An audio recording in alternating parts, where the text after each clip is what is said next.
चलो आज की क्लास में हम लोग को क्या पढ़ना है, घन और घनाभ। दो प्रश्नावली कितना है, प्रश्नावली सीधे 14 में एक ही चैप्टर है। चलो देखो ठीक है। एक नंबर क्वेश्चन क्या कह रहा है, एक घन में कितने सतहें होती है, बताओ क्या वो सतह होता है। उसके बाद एक के बी नंबर क्वेश्चन देखो क्या कह रहा है। एक के बी में क्या बोल रहा है, किसी घनाभ में किनारों की कुल संख्या कितनी होती है। तो घनाभ में किनारों की कुल संख्या कितना होता है, 12 होता है। चलो 2 नंबर क्वेश्चन देखते हैं, रिक्त स्थानों की पूर्ति करे ताकि कथन सत्य हो।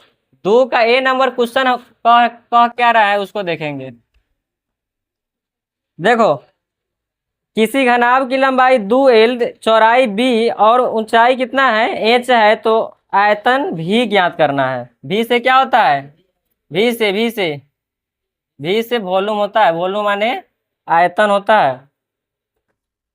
देखो दिया गया है कि, दिया गया है क्या, दिया गया है लंबाई, लंबाई कितना दिया हुआ है, लंबाई 2l है, चौड़ाई b है और ऊंचाई कितना है, ऊंचाई h दिया हुआ है। तो हमसे पूछा है घनाभ का आयतन। घनाभ का आयतन फॉर्मूला याद है, घनाभ का आयतन फॉर्मूला क्या होता है, l गुने b गुने h, हिंदी में लंबाई गुने चौड़ाई गुने ऊंचाई। देखो तो लंबाई कितना दिया हुआ है 2l और चौड़ाई कितना दिया हुआ है b और ये कितना है ऊंचाई h। तो इसका जो आंसर आएगा 2lbh, इसका क्या आ जाएगा आंसर। इसका आयतन निकल गया कितना 2lbh। उसके बाद 2 का बी नंबर क्वेश्चन देखो क्या कर रहा है। देखो ये तो आयतन निकल गया, 2 के ए में 1 नंबर क्वेश्चन हुआ ये। एक और क्वेश्चन पूछा है, क्या पूछा है, एच पूछा है। एच निकालने के लिए हम यही लिखेंगे। देखो घनाभ का आयतन क्या होता है, भी बराबर, घनाभ के आयतन को हम भी लिखेंगे, लिखेंगे ना, इसको हम भी लिख सकते हैं। भी बराबर कितना हो जाएगा 2lbh।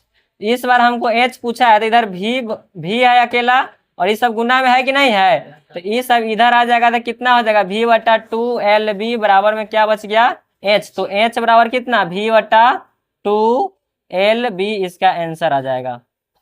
चलो अगला क्वेश्चन क्या कर रहा है, किसी घनाभ की लंबाई 3l, चौड़ाई 2l और ऊंचाई l और कुल पृष्ठ क्षेत्रफल s हो तो s निकालना है, यानी कि कुल पृष्ठ क्षेत्रफल निकालना है। चलो देखो इधर बी नंबर क्वेश्चन में दिया गया है, दिया गया है कि l बराबर कितना है 3l और b बराबर 2l और h बराबर कितना l है। तो पूछा है घनाभ का क्या, कुल पृष्ठ क्षेत्रफल। घनाभ का कुल पृष्ठ क्षेत्रफल क्या होता है, घनाभ का कुल पृष्ठ क्षेत्रफल क्या होता है 2 into LB plus BH plus HL। 2 into L कितना दिया हुआ है 3l और B कितना है 2l, प्लस में 2l और गुना में L और प्लस में L और गुना में 3l। अब यहाँ पे देखो 2 इंटू 3l में 2l से गुना करेंगे तो 6l स्क्वायर हो जाएगा और 2l में l से करेंगे तो 2l स्क्वायर हो जाएगा, 3l में l से करेंगे तो 3l स्क्वायर हो जाएगा।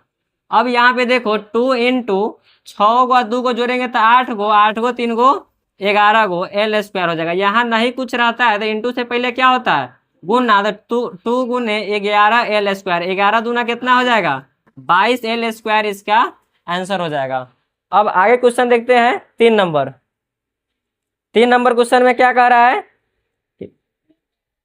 नीचे नीचे घनाभ के किनारे की लंबाई दी हुई है, उनके कुल पृष्ठ क्षेत्रफल एवं आयतन निकालना है। इसमें 2 क्वेश्चन पूछा है, कुल पृष्ठ और आयतन निकालना है।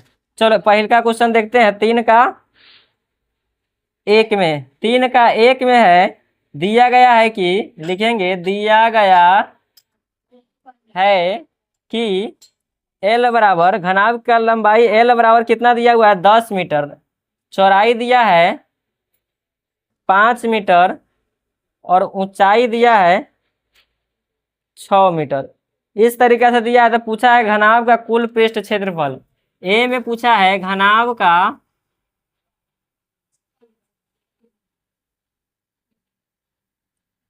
घनाभ का कुल पृष्ठ क्षेत्रफल, घनाभ का कुल पृष्ठ क्षेत्रफल होता है 2 into LB plus BH plus HL। यहाँ पे हो जाएगा 2 इंटू L है 10 मीटर गुना में 5 मीटर प्लस में 5 मीटर गुना में 6 मीटर और प्लस में कितना हो जाएगा 6 मीटर और गुना में 10 मीटर। चलो गुना करो इसको, 2 इंटू 10 पचे कितना हो जाएगा 50 मीटर स्क्वायर और 6 पंचे 30 मीटर स्क्वायर और 10 छक 60 मीटर स्क्वायर। सबको जोड़ेंगे तो कितना हो जाएगा 50 और 30 80, 80 और 60 कितना हो जाएगा बताओ, 80 और 60 140 मीटर स्क्वायर। इसमें गुना करेंगे तो कितना हो जाएगा 280 मीटर स्क्वायर, इसका आंसर आ जाएगा। ठीक है, चलो इतना उतारो। तो 3 के ए में दूसरा का क्वेश्चन क्या पूछा है, घनाभ का आयतन। तो घनाभ का आयतन निकालेंगे, लिखेंगे घनाभ का आयतन बराबर, घनाभ का आयतन क्या होता है L गुने B गुने H। तो L कितना था, L 10 मीटर, B कितना था, B 5 मीटर और H कितना था 6 मीटर। 10 पचे 50, 50 मीटर स्क्वायर और गुना में 6 मीटर कितना हो जाएगा 300 मीटर क्यूब हो जाएगा। आयतन हमेशा किस में निकलता है, क्यूब में निकलता है। उसके बाद 3 का दूसरा का क्वेश्चन, ये बी था, 3 का दूसरा बन जाएगा। 3 का दूसरा खुद से बना लेना है, ठीक है। उसके बाद 4 नंबर क्वेश्चन देखो, 4 नंबर क्वेश्चन में क्या कह रहा है, यदि किसी घन का प्रत्येक किनारा 10 सेमी हो तो उसका कुल पृष्ठ क्षेत्रफल एवं आयतन निकालना है। यहाँ पे लिखेंगे दिया गया है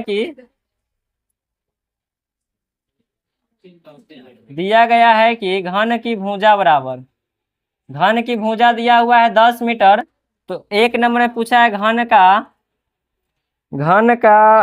कुल पृष्ठ, घन का कुल पृष्ठ क्षेत्रफल। घन का कुल पृष्ठ क्षेत्रफल होता है 6 गुने भुजा स्क्वायर, 6 गुने 10 मीटर का स्क्वायर, 6 गुने 10 दाएं के 100 मीटर स्क्वायर और 100 में 6 से गुना करेंगे तो 600 मीटर स्क्वायर इसका आंसर हो जाएगा।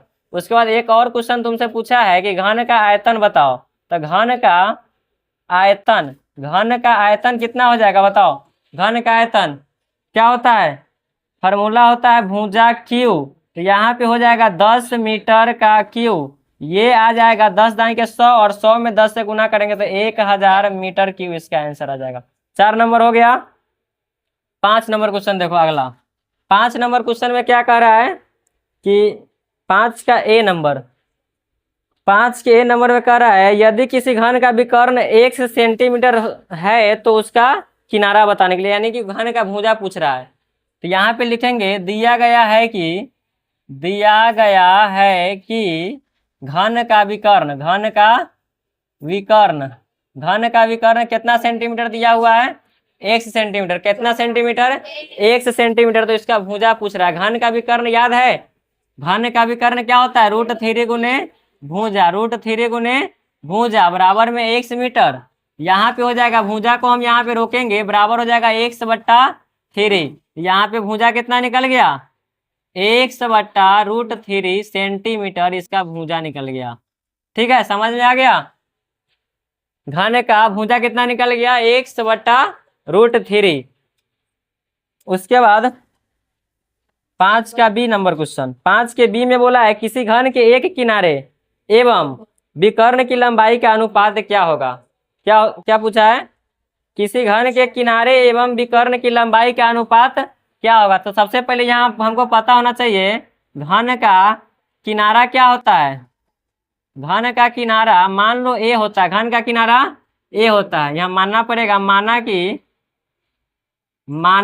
घन का किनारा कितना हो जाएगा ए हो जाएगा। तो घन का विकर्ण कितना होगा पता है तुम लोग को। अगर घन का किनारा हम ए मानेंगे तो उसका विकर्ण कितना होगा। घन का विकर्ण क्या होता है √3 गुने भुजा होता है, √3 गुने भुजा। किनारा कितना है, भुजा या किनारा दोनों सेम है, ठीक है। तो यहाँ पे कितना हो जाएगा √3 ये होगा। अब इसका अनुपात पूछा, दोनों का अनुपात पूछा। तो अनुपात का मतलब क्या होता है, बट्टा होता है। अनुपात का मतलब उसको बट्टा में कर देंगे। तो पहले क्या बोला किनारा और बाद में बोला है, पहले किनारा बोला उसके बाद विकर्ण। तो किनारा वाला ऊपर लिखेंगे, किनारा कितना है ए है, किनारा ए है। और बट्टा में भी कर्ण कितना है, √3a है। कितना है, √3a। और a से a खत्म हो जाएगा तो इसका जो अनुपात आएगा 1/√3 आएगा, बट्टा में तो इतना आएगा, अनुपात में लिखेंगे अनुपात बराबर कितना, 1/√3 इसका क्या आ जाएगा, आंसर आ जाएगा। ठीक है, चलो इतना तक उतारो।